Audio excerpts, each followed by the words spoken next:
In the early 1990s, southeast London was held in the grip of a serial rapist. There was a serious sexual predator on the loose. The savage stalker was particular about his prey. He so frequently used the fear that young mums would have of wanting to protect their children. As the violence intensified, more and more victims were reporting that their attacker had been armed with a knife. his mind would turn to murder. The amount of rage and anger is really off the chart. But were these heinous crimes his destiny? Was he born to kill? This is a guy who feels completely unsafe and who's going to take some kind of action to make sure that his world is protected.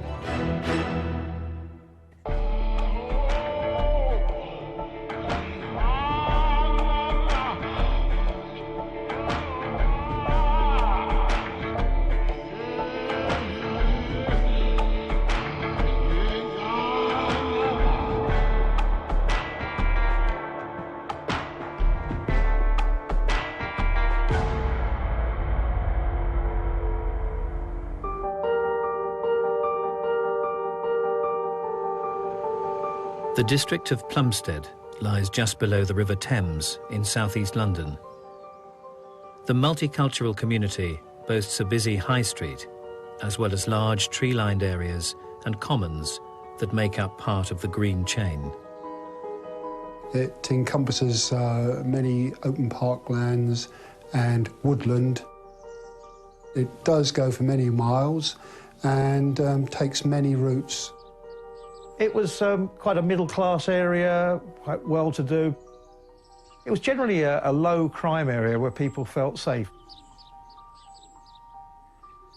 In 1993, Plumstead resident Samantha Bissett was like any other parent, recording fond memories of her 4-year-old daughter, Jasmine. This is your flower! My flower? Yeah!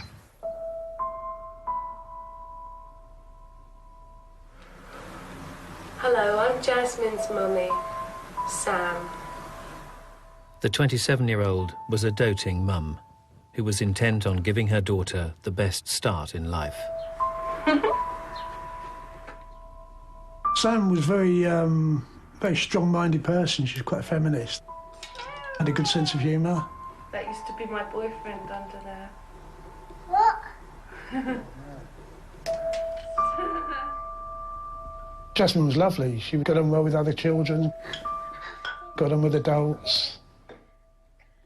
I mean, Sam brought her up really well. Sam was a good mother. Ah, that was nice. The whole life revolved around Jasmine. Samantha lived in a basement flat on the edge of Winds Common, a peaceful location for family life. I mean, Sam would often play on the grass here or over the common or all the green spaces around here. But on one November night, this sense of tranquility was torn apart.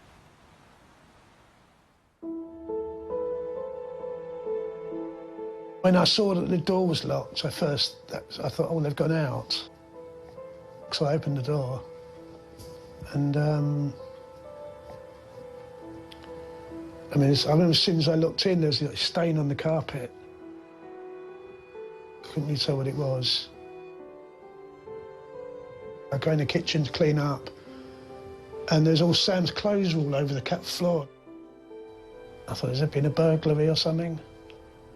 And then I know somewhere along the line, I think I sort of twigged there was something seriously wrong. Something was up.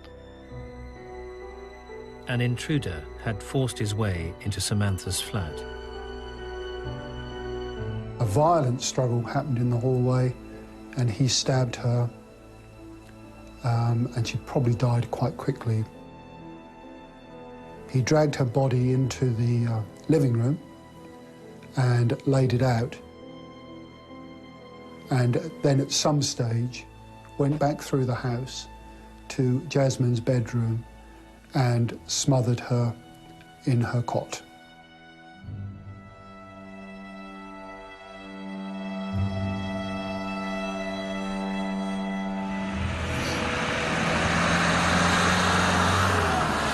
The Plumstead community was shattered by the tragic news. As police set out to investigate the horrific double murder, local resident Robert Napper was having his own run-ins with the law. He had been arrested for shoplifting. There was an incident where he'd been caught firing an air gun in the woods. The most serious incident, he'd been caught in possession of a firearm. Despite his recent conviction, the 27-year-old would manage to get a job at a local plastics factory. We took Robert Napper on as a machine operator, which all it meant was packing, sorting, trimming objects that come off the machine. Very boring job. But as a worker, he was as good as anybody else there. He coped quite well. He didn't present any problems. Napper may have appeared to be a reliable worker, but his background was anything but stable. He was born in southeast London the eldest child of Brian, a driving instructor, and his mother, Pauline. His early years were marred by the violence of his father towards his mother. Father eventually left home when he was about 7, and as a result, he was looked at by child psychiatrists. There's an account of him at one point using a BB gun, one of these rifles, to shoot at, I think, one of the brothers, and some indications of some degree of violence between brother and sister. Napper would later be diagnosed with Asperger's syndrome. He seemed to be very frustrated with people and get into a lot of trouble. A child with Asperger's can have a very difficult time making friends and keeping friends and really knowing what's socially appropriate. Former classmate Bill Peake recalls Napper's difficulties at school. From time to time we would work to include Robert in our group, but he never really seemed to fit into any social group, really. He would be with a group for a while, and then he would drift away again and very much be a loner. He was a very intense lad, and he would stand very close during any conversations. It was quite unusual in the way that he did that. This unusual behaviour would make him an easy target. Bullying at Abbeywood School for people like Robert would involve some bullying from both the boys and the girls, unfortunately. He would just be the butt of the jokes. He would be the person that attracted the flying object or whatever in the class. He was the odd one out. Napper's fellow students were unaware that he harboured a tragic secret that may have had a profound effect on his future.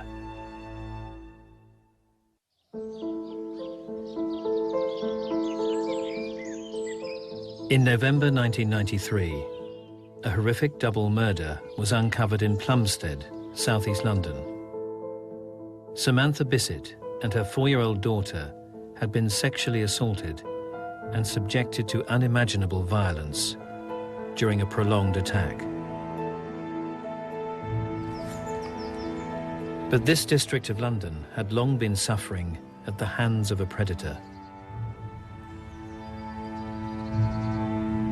During the 1980s and 1990s, there was a whole sequence of very nasty rapes and sex attacks that took place across quite a broad swathe of South London. This was in a series of parks, and these rapes became known as what were called the green chain rapes. The police investigation was complicated, as they appeared to be dealing with 2 types of attacks, the first of which were in open areas, such as Plumstead and Winds Common. This is a typical example of the green chain walk. Lanes unmade, adjacent to roads. This is exactly the sort of area where he would target his rape victims. The ones in open country seem to be random, not planned, and more or less on the spur of the moment, taking advantage of the situation. The second type of attacks were evidently premeditated. The ones where he attacked someone in the house, he appeared to prepare, to stalk, to watch, to use a lot of patience, and seize his opportunity in a planned way. The predator predominantly had one target in mind: young mothers accompanied by children. You could argue, well, he was just picking victims of availability, and those victims were likely to be young mums on the common, and used the fear that young mums would have of wanting to protect their children, that he actually sexualised that. And that is a particularly sadistic and, I think, unique and very unusual feature, that sexualisation of fear. It's an aspect of sadism. He wanted to have somebody observe what he was doing to make him feel even more strong, more powerful, and watch the child cry and get so upset when his mother's being raped. And so it came from his own mind and his own psychological need. Conrad Elam remembers the series of rapes that preceded the murder of his partner Samantha Bissett. This is a stretch of the green chain walk here. What you've got here is someone's back garden. And it seems by spying on the houses, you'd find out which ones had women on their own. And then he'd just climb over the garden fence, and if they left the back door open, he'd get access to the house. One of the early attacks, he had entered the house and raped the mother upstairs in one of the bedrooms whilst the children were having their breakfast. His parting words were, "You should keep your door locked." He's trying to put the blame on the victim. This is a way to say, you asked for it, you left your door open, people are, like me, are wandering around. We pick places like this because you make yourself vulnerable. So first of all, it's a way to blame the victim and feel better about himself. But secondly, somebody who doesn't have social skills, it could actually be that he was trying to be helpful. That is a possibility.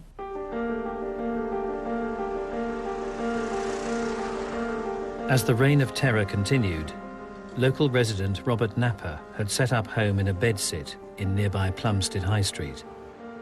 His life had become increasingly isolated. The relationship with his mother had become distant, partly due to Napper's hatred of his new stepfather. Robert was also tormented by a more deep-rooted issue.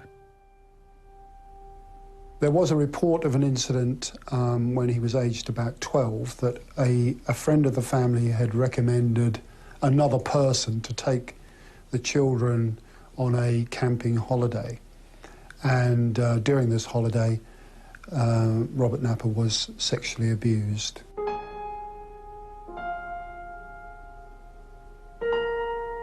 Most people who are abused do not become abusers themselves, but some do. And almost all individuals who are abusers have themselves been abused. These are traumas that are very, very difficult for an individual to resolve. This traumatic event is likely to have been exacerbated by Napper's pre-existing Asperger's syndrome. If a person suffering from Asperger's, for example, is abused sexually, they will be much more confused than ordinary children and will have much less resilience afterward. They will feel victimized. They will want to do something to make sure this doesn't happen again. Napper's issues as a child would be further complicated by another diagnosis in his teenage years. In Napper's case, the suggestion was that he had paranoid schizophrenia, and schizophrenia is manifest often by an inability to discriminate reality from imagining.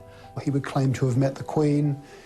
He claimed he was being pursued by the IRA, had been captured at one time. They'd tortured him, cut off his fingers, which he'd been able to, through introducing some process, had managed to grow them again. And fantastical stories like that.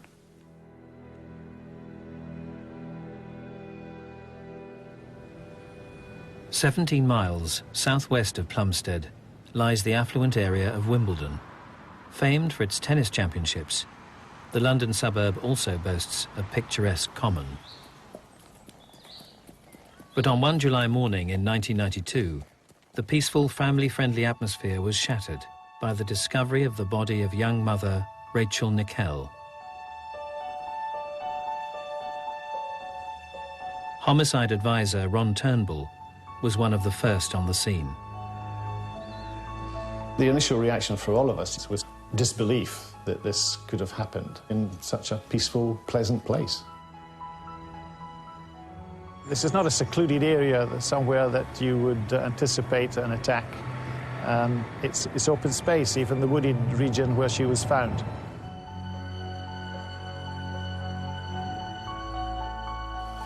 Her clothes were dishevelled, which intimated to me that there was a sexual aspect to her demise, and it was obvious that she had suffered multiple stab wounds. To be so angry and enraged to commit that atrocity 49 times does speak, I think, both to the sort of level of sadism and actually rage. The brutal murder of the young mother had been carried out in front of her 2-year-old son. It could be at that point that the child represents something to him. He wants the child to be a witness to the mother's humiliation. So there certainly could be psychological layers to that particular murder. The horrific nature of the attack left the nation in a state of shock. There was a wave of revulsion about the circumstances surrounding the murder of Rachel Nickel. Obviously, there was a great public demand for the police to find whoever had done it. Following an appeal to the public, local loner Colin Stagg came to the forefront of their investigation and would become the prime suspect. He had a number of minor offences of a sexual nature involving the common. He fitted the description of some of the witnesses. There was some, what were interpreted as black magic symbols in his house, and it was easy for the police to latch onto and say, aha, look, there's a reason, to think that he might be a violent sex criminal. The police were confident they had their man. The horrific knife attack would not be linked to the green chain rapist of southeast London. However, the rapist was still at large, and it appeared he was starting to emulate the Wimbledon attack. The initial incidents didn't feature any violence at all, but gradually there was an escalating pattern of violence, and more victims were reporting that their attacker had been armed with a knife. If you look at the series of green chain rapes, what you really have is a pretty sexually impotent offender. Most of these attacks are, the offender fails to get an erection. There's severe violence after the attack, almost as if, because this was sort of deeply unsatisfying in terms of the physical sexuality, that then the violence has to take over as a kind of proxy for that. In some of his crimes, the offender was supremely aggressive. As the green chain attacks intensified, police appealed to the public. Amongst the named suspects matching the EFIT was local Plumstead resident Robert Napper. One of the biggest problems for the police was that descriptions of the rapist were varied and vague. The man that they were told they were looking for was described as being 5 feet 8 inches tall. Detectives went to see him, and in fact Napper was considerably taller at about 6'2". So essentially wrote him out of the inquiry. Despite being brought to the attention of police, Napper would do little to raise concern amongst his co-workers. From what I can remember, Robert was very nondescript, very quiet. He would speak, he would enter into a conversation if you spoke to him. He didn't particularly instigate a conversation. He kept very much to himself. He was a very bland, grey man. Female colleagues would also feel comfortable in his company. Most of the girls who worked at the factory had to go up to Plumstead High Street. Of a night time, when it got dark, it was quite spooky, made you quite nervous walking through there. Robert Napper lived up in Plumstead High Street, so he naturally walked up with them.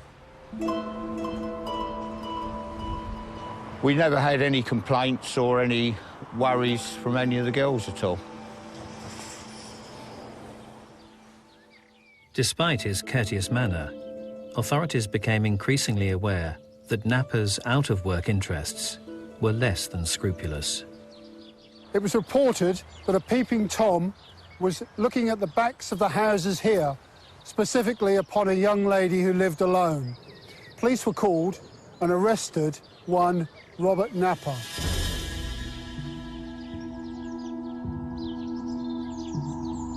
I think for Napper it's probably a degree of control in it and obviously sexual pleasure as well. Probably also propped up by the fact that any of the women that he probably did try and say hello to probably shunned him because he was odd and bizarre. Napper's arrest allowed police to search his flat in Plumstead High Street. The bedsit where Napper was arrested was just one room. It was kept very tidy. Everything was put in its place. Also at the scene we found a red metal toolbox which contained hunting knives. We found lots of doodles. We found an A to Z with little routes planned out. The map in question covered an area around the Green Chain Walk, the location of the horrific rapes that had terrorised the London suburb. During 1992, Plumstead resident Robert Napper was arrested following complaints about a peeping Tom. While searching his flat, police discovered a red toolbox containing knives and a doodled map. The sketches were centred around areas of parkland which had become the hunting ground for the Green Chain rapist. Local resident Conrad Ellum knew the area well. This was listed as one of the places. Like, he had some comments or something about it's okay when it's dry or something, or when it's wet down here it's too muddy, and maybe he was saying that no one comes down here when it's muddy. Despite receiving an 8-week jail sentence for the possession of a firearm, the other contents of Napper's box were not linked to the Green Chain rapes. The campaign of terror would become increasingly violent throughout 1992 and 1993. The gruesome murders of Plumstead mother Samantha Bissett and her 4-year-old daughter Jasmine would be the tragic consequence. Detective Sergeant Alan Jackerman was amongst the first on the scene. This is the main entrance to Heathfield Terrace. It leads down these stone steps to the main entrance, which you see below.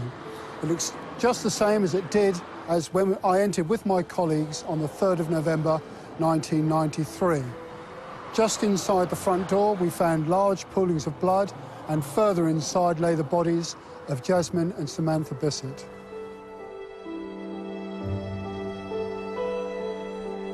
Long-term partner Conrad Ellum had made the appalling discovery on his return to the flat that morning. I walked into the front room and there was just this sort of pile of clothes, and you could see sort of arms and legs sticking out. I couldn't really see much, but I'm just thinking, this is awful. Sam's... You know, I couldn't even see if it was Sam or not, but... Then it just hit me that I hadn't seen Jasmine. I thought, is she in there or what? I looked in the bedroom and you could see she was covered in a duvet, so you couldn't really... At first I thought she might still have been alive, but I could just see she wasn't moving, so... Jasmine's mother, Samantha, had suffered multiple stab wounds. Her body had also been hideously mutilated. We felt a gut feeling, really, that this was a really unusual killing. Obviously, this wasn't a first offence. There had to be a lead-up to this. There had to be a progression towards such an horrific event. Forensic examination of the scene initially drew a blank. Every fingerprint that was lifted in that flat was identified. So we believed that the perpetrator must have been wearing gloves. But further investigation revealed an incredible coincidence that would finally unlock the case. The fingerprints between the perpetrator and the victim, Samantha, were almost identical. Now, we all know from watching TV programmes that no two fingerprints can ever be identical, but there were very, very many similarities. And the first person to look at them had made a mistake and written those fingerprints off as Samantha's. Luckily for us, the fingerprints were on record, and they came back to Robert Napper. Napper was arrested in his bedsit on nearby Plumstead High Street. Police began building a case against their prime suspect.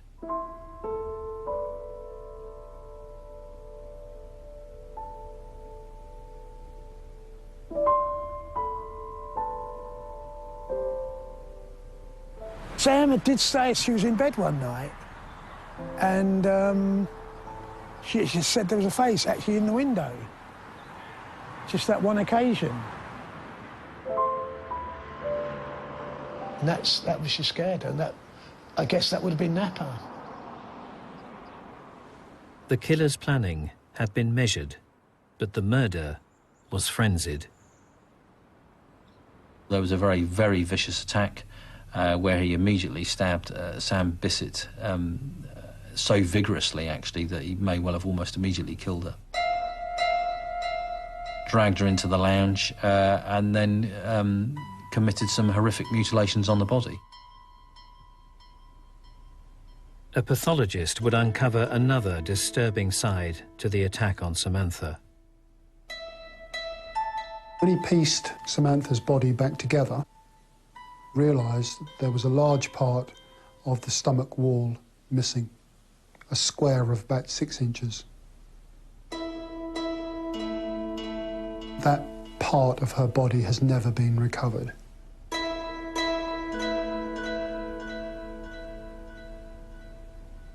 An organized offender who knows what they're doing will take a trinket, an earring, a shoe, something like that. Someone with a serious mental illness tends to take a body part, or does biting behavior, or cutting, or post-mortem experimentation, looking around at things inside the body. That's typically a mental illness. The only witnesses to the murders had reportedly heard 2 assailants' voices. Napper's mental state may offer an alternative explanation. One of the witnesses heard shouts from 2 men along the lines of "leave it, leave it." We now believe that that was Napper shouting at himself. With Napper in custody, his connection to the heinous crime was startling news for many of his acquaintances. The atmosphere in the factory afterwards was a sort of absolute shock, because it's not every day you come across something like this in your normal life. Robert was a very quiet lad at school. It was quite a shock, I think, to myself, I'm sure to many other people that we went to school with, particularly the violence of the crime. I think people find it odd to imagine that one day someone can be at work getting on with a job in the knowledge that they've also committed horrific offences. But the reality is they're not slathering easily identifiable monsters. Typically, serial killers who want to continue to get away with what they're doing are going to form a double life. They're going to have that life of murder and mayhem and rapes that is compartmentalized, completely divided away from the life they need to live in order to pass as a normal person. It would soon become apparent that the double murder was not a solitary act for the 27-year-old. On further examination of Napper's toolbox, police became acutely aware of the tattered map stored inside. Napper had made a number of notes on those maps, and those notes corresponded to the settings of a number of the so-called green chain rapes. In his bedsit were found various doodles which mentions this part, and specifically parts of this common, amongst which was Stroppy Circle, which referred to small group of birch trees here on my right. It gave a good view to the rear of a house where one of his victims was raped. It appeared that the 4-year reign of terror that had preceded the murders of Samantha and Jasmine Bissett may have been at the hand of Robert Napper. I have very little doubt that Napper did commit most of the green chain rapes. There were 70, possibly 80 in that sequence, and I think that all the evidence points to the fact that he committed most of those. If you know that rape is a relatively rare offence, and here you have tens of these rapes occurring together in the same sort of area, you'd have to seriously consider that they'd be committed by the same person. Napper's first rape is thought to have taken place in 1989 in a house on the edge of the common.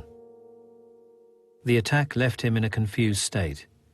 He felt compelled to confess all to his mother. He said to his mum, "There's some people out to get me because I raped a woman on Plumstead Common." And then his mother went straight to the police and said to them, "Oh, my son just says he's raped a woman on Plumstead Common. You should look into this." And they looked in their records and said, well, there's no record of that, no record of a rape being reported on Plumstead Common. The attack had actually taken place on neighbouring Winds Common. Subsequently, police records did not match the mother's report. I think as Napper went on, he probably felt a degree of invincibility because he was able to get away with it for so long. And as with anything that you do repetitively, you start to learn effectively what works. Napper's laid-back career and lifestyle may have been chosen by design. Robert was quite a reasonably educated man, if I remember rightly. So in retrospect, it makes you wonder why he took such a menial, boring job. There are different reasons why someone might take menial jobs that are really below his level of intelligence and skill. It could be that they feel inadequate, they feel insecure, they don't really know that they can live up to their potential, and so they don't try. But it also could be that they want extra time to stalk people, to just have the time it takes to do the planning of an assault. Experts believe his targeting of women with children stemmed from the sexual abuse he suffered as a child at the hand of a family friend. The amount of rage and anger that is left in a child who is abused in this type of repetitive and sadistic way is really off the chart. And psychologically, you could see how that probably had some significance wherein Napper would get women who were with children. But it had very, very personal meaning to Napper. He was trying to work something out internally by behaving in this way. These painful childhood memories are thought to have been exacerbated by Napper's sense of inadequacy as the rapes intensified.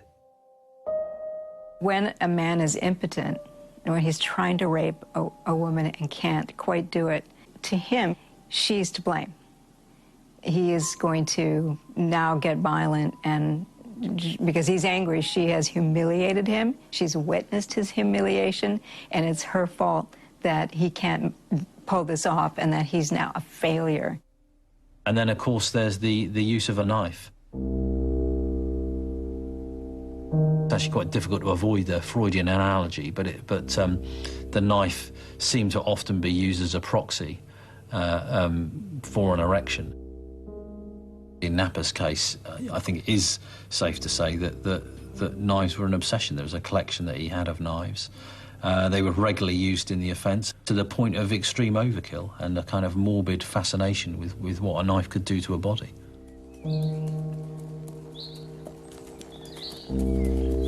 Just 3 months after Robert Napper's arrest, the case against Colin Stagg for the Wimbledon murder of Rachel Nickel was thrown out of court. Unknown to police, vital evidence that would help convict the actual killer would be provided by a red toolbox belonging to Robert Napper.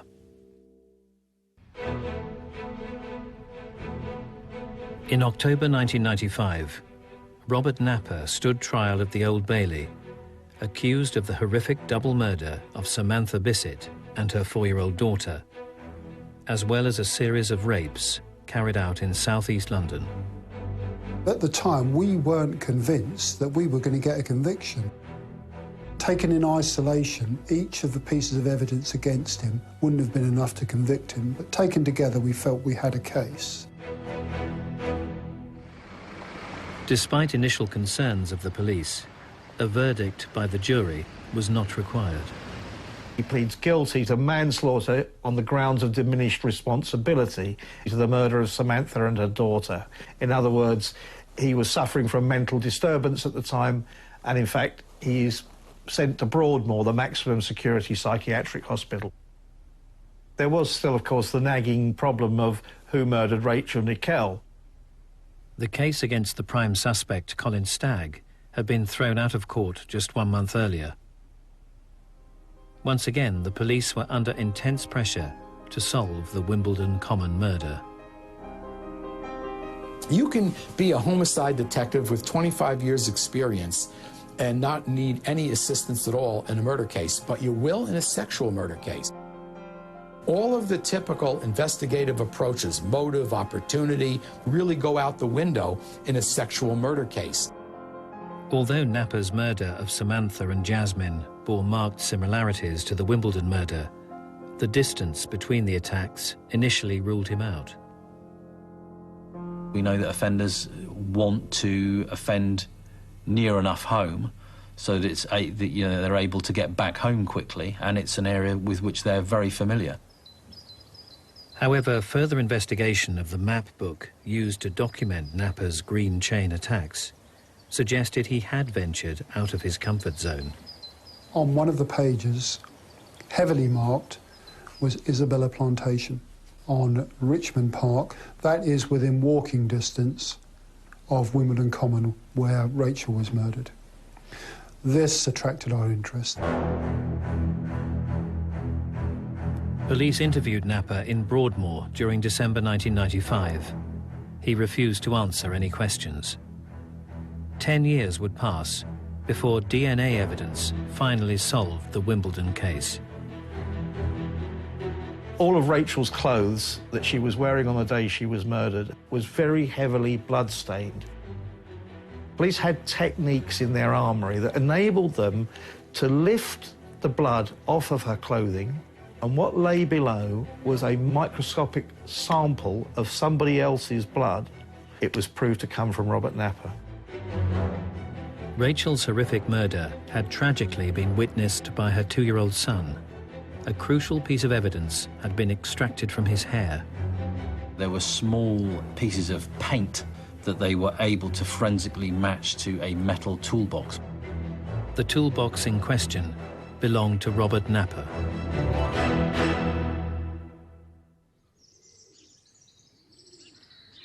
Napper would finally be charged with the murder of Rachel Nickel in November 2007. Napper appeared before the Old Bailey and actually pleaded guilty to the manslaughter of Rachel Nickel, again, as with Samantha Bissett, on the grounds of diminished responsibility. I think what's interesting in the Nickel murder was he initially did not plead guilty, and only in the fullness of time pled guilty when he realised that actually that forensic evidence was extremely damning. So again, I think it speaks to the idea that this wasn't someone so delusional that they thought they still couldn't get a get-out at the last minute. Napper was returned to Broadmoor Hospital, where he will be detained indefinitely. The horrific violence suffered at the hand of this disturbed killer is hard to comprehend. But was this reclusive loner the victim of his troubled childhood? Or was he born to kill? I think the deck was stacked up against Napper. He had severe psychiatric problems.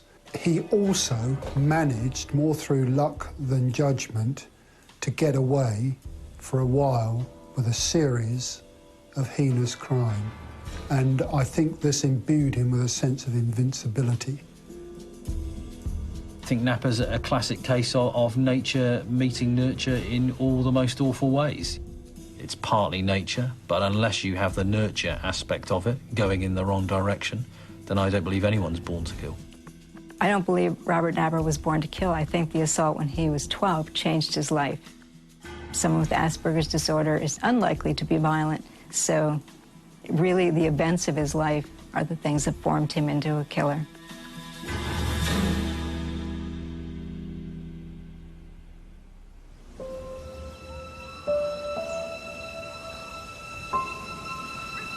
The true extent of Robert Napper's crimes may never be known. But for a new generation enjoying the green, open spaces to the south of London, the horror has faded away. However, some will never forget those who lost their lives. But certainly it has changed my outlook on life. I mean, I've tried to be positive about things. But the memory's always there.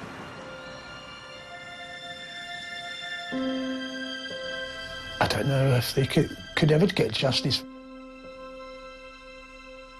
I mean, nothing's ever going to bring them back. I mean, you know, Jasmine would be 24 if she's still alive now. She'd probably have children of her own. And I don't think there could ever be justice for something like that.